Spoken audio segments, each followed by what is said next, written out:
Just having her enter my field of vision is incredibly distressing. And she's infertile too. What's the point of her even being a woman? There's no need for her to be married, so she should just hurry up and leave. As a woman and as a wife, I find her embarrassing and don't want to be associated with her. My husband and I have decided to live happily with my mother-in-law in this house. She's an eyesore, so I want her out. Why do I have to be the one to leave when they were the ones who suggested living together? I wanted to complain, but since I had been thinking about leaving if I could, I decided to move out the very next day. 6 months later, to my surprise, my mother-in-law came to me in a furious rage, blaming me for everything. But in my arms was my newborn baby, and seeing this, my mother-in-law made an outrageous statement and took shocking action. As a result, her life began to take a downward turn. I'm in my late 30s and work as a freelance writer. I started this job as a part-time job in college. I had planned to get a regular job after graduation, but as I started getting more offers from different sources, I decided to make a career out of writing. A few years ago, I married a younger man who was a company employee. He's younger, but we're both in our 30s, so I don't really feel like I married a much younger man. I met my husband through work. Since getting married, my husband has been transferred to a new department and has been incredibly busy every day. I've wanted to support him, so I've scaled back my work a bit. Still, thanks to the work I've done before, our income hasn't suddenly decreased to the point where we're struggling to live. My mother-in-law doesn't understand my job at all. She thinks a job means working outside the house for someone else. Due to the nature of my work, I often carry my smartphone around for gathering information. Even at home, I like to have it with me to take notes whenever something comes up, but my mother-in-law thinks I'm just playing around. Playing games on your phone again, huh? Must be nice, having your husband earn while you indulge in games all day. She's even nagged me about how much I spend on games. There's also been interference in our household chores. Since it's just the two of us, we do laundry every other day, but she insists it should be done daily. She says it's unhygienic and dirty, though we're not wearing the same clothes for days on end. We're not even living with my mother-in-law, but she has reasons for meddling in our life. First, I'm older than my husband. Plus, being in my late 30s, there's not much time left for me to have children. Since my husband is the eldest son, it would be a disgrace to the family if he doesn't have an heir. And all this, according to my mother-in-law, is my fault. She seems to want to annoy and harass me, hoping to make me leave my husband as soon as possible. She was originally opposed to our marriage, and foreseeing this, my husband made it clear from the start that we would not live with his parents. A year after we got married, my father-in-law passed away. He was a healthy man who had never been seriously ill or injured, and he didn't even need to visit the doctor. It was heartbreaking to see how much my mother-in-law was affected by his death. The night before he died, my father-in-law had dinner and drinks as usual before going to bed. But the next morning, when he didn't get up even past noon, my mother-in-law went to wake him and found he wasn't breathing. The cause of death was a stroke, which seemed to have occurred while he was sleeping. After handling the funeral and other related matters, my husband took the lead in settling things down. Then, a discussion about the future took place at my mother-in-law's house. Considering her severe grief, it was suggested that someone should live with her. Naturally, as the eldest son, my husband seemed the most appropriate choice for this. However, my husband knew about the discord between me and my mother-in-law, and that she still hadn't accepted our marriage. He firmly declined the idea of living together, although moving nearby was okay. But I felt uneasy about the whole situation. Knowing my mother-in-law, she would have preferred entering a retirement home rather than living with me. She seemed unusually passive, just going along with others' suggestions. Proposed to my husband that we shouldn't rush the decision and have a discussion first. After returning home, we talked things through thoroughly. My husband repeatedly told me not to be swayed by temporary sympathy. Yet, I couldn't shake off the image of my mother-in-law in deep sorrow and wondered if there was a way to live together peacefully. Finally, we agreed to start living together under the condition that we each have our own separate rooms and respect each other's privacy. Once we began living with my mother-in-law, I immediately experienced her harsh treatment. The treatment I received was incomparable to the meddling my mother-in-law used to do when she would show up at our house. As a full-time homemaker, you shouldn't be cutting corners. Bathroom cleaning means scrubbing everything from the walls to the floor. After that, you need to weed the garden. Oh, and polish all the shoes in the entranceway. It was way too much for me to handle in addition to my work. When I went to the entrance, I found all the shoes from the shoe cabinet lined up. Some deliberately dirted. Hoping to gain some approval from my mother-in-law, I spent time on household chores, cutting into my work hours. To meet work deadlines, I had to reduce my sleep, which led to more mistakes and more criticism from her, calling me slow and clumsy. Twice a month, I had work meetings outside. The location for meetings varies each time, but they are usually held in cafes or hotel lounges. Sometimes I received gifts, like bags, from famous pastry shops. My mother-in-law always expressed her dissatisfaction. A full-time homemaker who doesn't work, squandering her husband's earnings. If you have that much time, you should focus more on your household duties. Even when I said the items weren't bought by me, she didn't believe it. No way someone would give a country-looking old lady like you a gift. She often called me a country-looking old lady, implying that being in my late 30s and not very stylish was a bad thing. Working from home, I admittedly don't wear makeup much and am casual about my clothing, but is it right for my mother-in-law to mock my appearance? If she criticizes me, I have things I'd like to say about her appearance too. My mother-in-law isn't exactly a beauty herself to be commenting on other people's appearances. She looks just like any other woman in her 60s you might see around. Her clothes are always similar, not showing any high sense of fashion. But I've never pointed that out to her. What's with that look? Got something to say? Just so you know, I'm the one who has a complaint here. Apparently, my mother-in-law went through my room when I was away. She began complaining about how I have too many clothes and bags, calling it extravagant. Although I work from home, I occasionally attend dinners and small parties. I'm not oblivious to fashion and maintain at least the basic etiquette. I buy new clothes, bags, and shoes to match, so I'm presentable. My mother-in-law seems to think I'm making inappropriate purchases with my husband's earnings, but in fact, I bought those things with my own money. My mother-in-law has no business criticizing me for that. Really, with your plump figure, you can't pull off such flashy clothes. She said it was embarrassing and told me to be thankful as she was going to dispose of them. This wasn't the first time she'd taken my clothes. I don't know what she does with them. And her constant nagging always ends with criticism about my infertility. She pressures me to leave my husband quickly, blaming it on my age. At first, I endured it, thinking it stemmed from her loneliness and despair after losing my father-in-law. But as months passed, it only got worse, and I found it harder to tolerate her harassment. One day, my brother-in-law's wife came to visit. She's much younger. I remember hearing she's 7 years younger than him. Being in her early 20s, she's naive and my mother-in-law really likes her. She obediently listens to my mother-in-law, their relationship looking like absolute submission to me. Even when she makes mistakes, her charming attitude never angers my mother-in-law. While she calls me a bad wife and blames my age for my poor memory, she excuses my sister-in-law's mistakes as youth and tells her to learn gradually. The difference in how my mother-in-law treats me and my sister-in-law is like night and day. I always tried to finish my household chores in the morning so that I could dedicate my afternoons to work. At first, my mother-in-law and I had a tacit understanding about this arrangement, but once I firmly decided not to do chores past noon. She was infuriated. She complained to my husband, but he said to let me have a few hours in the afternoon to myself, leaving her speechless. I was able to concentrate on my work for a while, but things changed when my brother-in-law's wife started staying over regularly. You can't even have kids, so at least do the housework properly.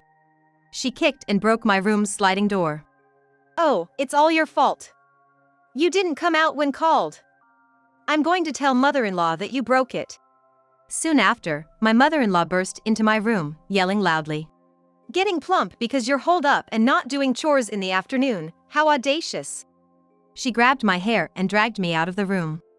My elbows and knees were scraped, and clumps of hair came out, leaving me shocked at being treated less than human. When I was too scared to look up at her, she forcefully raised my face. Wife who can't have kids is just a nuisance, so get out now. As she let go of my hand, I stumbled and hit my nose on the corner of a pillar. Then my brother-in-law's wife added insult to injury. My husband and I are going to live with mother-in-law. You're just in the way, so leave. I had been emotionally crushed by their words many times, but now they had resorted to physical force. Despite my best efforts, my mother-in-law never acknowledged them, and I realized she despised me enough to arrange for me to be replaced without my knowledge. Perhaps tired of berating me, or maybe bored by my lack of reaction, they let me go after a few minutes. I had a hard time staying with my mother-in-law and brother-in-law, so I waited in the corner of my room with bated breath for my husband to come home. That evening, despite coming home late from work, my husband immediately noticed something was off with me and seemed to understand what had happened to some extent. I confessed that I initially supported living with his family, but now I had reached my breaking point. I said I wanted to leave, even if it was just me, but he insisted on leaving together. The next day, he took the day off work and we moved out in a hurry. My mother-in-law made a scene, saying there was no need for my husband to leave. But he completely ignored her. We returned to our original house and started a life free from her harassment. In fact, when we moved to my mother-in-law's house, my husband had suggested we keep our own house without selling it. My husband probably foresaw that something like this might happen someday. Shortly after we left, my brother-in-law and his wife started living with her. My husband apparently received several calls from my mother-in-law asking him to leave me and come back, but he continued to ignore them until the calls eventually stopped. About 6 months later, I received a call from my brother-in-law's wife. Initially, I didn't want to get involved and ignored it, thinking it was my mother-in-law's doing. After repeatedly ignoring her calls, I finally checked the voicemail. In a weak voice, she said, "Help me." It didn't seem like an act, and as a human being, I couldn't ignore someone asking for help, so I decided to answer the next time she called. After a pause, when I finally answered my brother-in-law's wife's call, she was incredibly humble and just wanted someone to listen, so I silently heard her out. According to her, my mother-in-law had taken their bank books, cash cards, and bank seals. My brother-in-law was only given a $20 monthly allowance, and she received nothing at all. The reason given was that as a housewife, she didn't need money. My brother-in-law wasn't even given lunch money, living without a midday meal. My mother-in-law strictly managed the grocery budget, and when she tried to make lunch for him, my mother-in-law threatened to deduct it as a debt from his meager allowance. Their personal lives were completely controlled by her, even down to the usage of toilet paper. If it ran out too quickly, she would count the rolls and complain if she deemed it excessive. While my brother-in-law could escape her surveillance when he went out for work, she felt constantly watched, even when outside, causing her significant mental distress.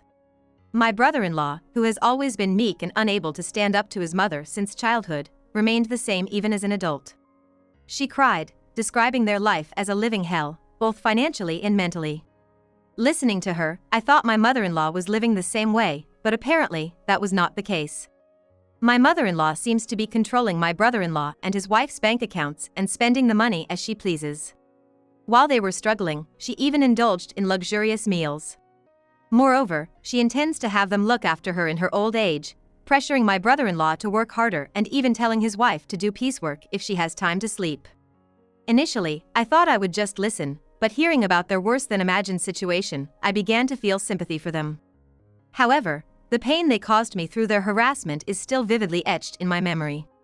Normally, I believe in not doing to others what I wouldn't want done to me and doing for others what I would appreciate. Responding to harassment with harassment only perpetuates the cycle. Besides, my brother-in-law's wife was already suffering the consequences of her actions towards me. As I hesitated to speak, she began to explain something about 6 months ago. She harassed me because my mother-in-law, crying, had asked for her help. She called me in tears saying she was living with her eldest son and his wife but suffering from the daughter-in-law's harassment, unable to sleep, fearing she might be driven out. I believed her and took her side.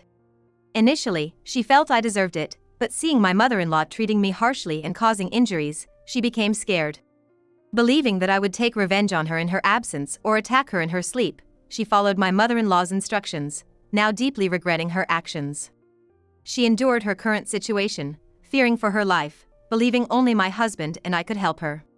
It's hard to know how much of her story is true over the phone. I might be deceived, but I'd rather be the one deceived than deceive others. Being called naive is better than being called cruel.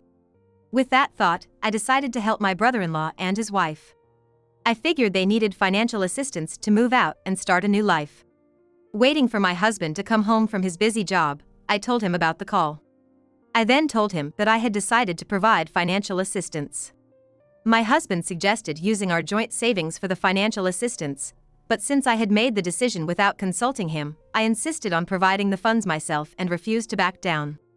Actually, there was another reason for my insistence on not backing down.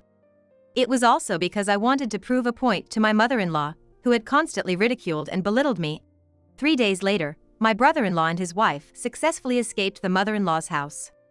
It happened on a day she was out for her beauty treatments, paid for with their money. The house was dark when she returned. The brother-in-law's wife was not there. The living room had only a letter left behind. On reading that they had left with my help, my mother-in-law was furious. Still furious, my mother-in-law came to our house and confronted me, demanding to know how I had managed to do it. The note she found stated that they were able to leave the mother-in-law's house because they had received financial assistance from me. You couldn't possibly have the money to help others. How much do you intend to trouble my son? You must have borrowed it from some dangerous place, right? If my son ends up being chased by debt collectors, it'll all be your fault. You should divorce him before that happens. It seems my mother-in-law still thinks of me as a reclusive person. Despite remote working being extensively covered in the news a few years ago, she has no understanding of it. I've told you many times, I work diligently. My husband also said that we both work, right? That's why, when we lived with you, we agreed not to interfere with each other's work while in our own rooms. Just a few days ago, I received a payment of royalties from 6 months ago, and I showed her my bank book as proof. The deposit was about $60,000, including royalties and fees for magazine articles. I've published several books and have a decent reputation in my field. My husband and I met when he was assigned as my editor in his early days. Now, he's working in a demanding department of a weekly comic magazine.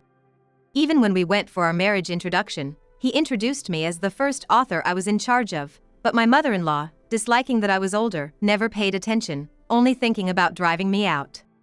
My mother-in-law was shocked to learn the truth. The amount in my bank account was quite significant, and for her, it seemed like a big opportunity had slipped away. At that moment, a baby's cry could be heard from the back room. She looked puzzled. I went to the back room and returned holding my newborn baby in front of my mother-in-law. Beside me stood my husband, who had been watching the baby in the back. In fact, I discovered I was pregnant around the time we started living with my mother-in-law. When she became physically aggressive towards me, we decided it was too dangerous for our unborn child and moved back to our original home. We chose not to tell her about my pregnancy during our stay there, thinking it would be safer for both mother and child. Since we were leaving, there was no need to inform her, so we left without saying anything. You were supposed to be an old, infertile wife. It was all something mother decided on her own. But, being known for having a late pregnancy would be embarrassing in the neighborhood. You've always been like that.